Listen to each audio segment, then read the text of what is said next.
வணக்கங்க, நான் ஆனமலையிலேருந்து சனா பேசுறேன். நம்ம ஹேட்ரிங் பொள்ளாச்சி ஆனமலையில இருக்கு. இன்னைக்கு நம்ம அவினாசியில ஒரு மேரேஜ் ஈவெண்ட்ஸ்க்காக வந்திருக்கோம். என்னென்ன பண்ணிருக்கோம், எப்படி பண்ணிருக்கோம் நீங்களே பார்த்து தெரிஞ்சுக்கோங்க.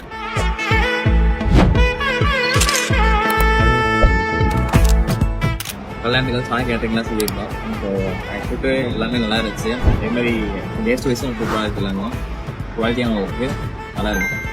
ஆனமலையிலேருந்து சகானா கேட்ரிங்கும் ஃபர்ஸ்ட் டைமாக நாங்கள் இங்கே உங்களோட சமையல் எங்களுக்கு ரொம்ப பிடிச்சிருந்தது. உங்களோட எல்லா ஐட்டமும் பார்த்தோம்னா அவ்வளோ ஒரு அருமையாக இருக்கும். எந்த ஐட்டமும் நாங்கள் மிஸ் பண்ணவே இல்லை. நைட் டைமில் நாங்கள் லைட்டாக தான் சாப்பிடுவோம். ஆனால் இந்த டைம் நைட்டு ஃபுல்லாக எல்லாத்தையும் சாப்பிடுவோம். நல்லா இருந்தது. வணக்கம். இந்த மாதிரி உங்க வீட்டு விசேஷங்களுக்கும் பண்ணணும்னா ஸ்கிரீன்ல தெரியுற நம்பருக்கு கான்டாக்ட் பண்ணுங்க. நம்ம பட்ஜெட் வைஸா எல்லாத்துக்கும் சிறந்த முறையில நல்லா பண்ணி கொடுக்குறோம். தேங்க்யூ.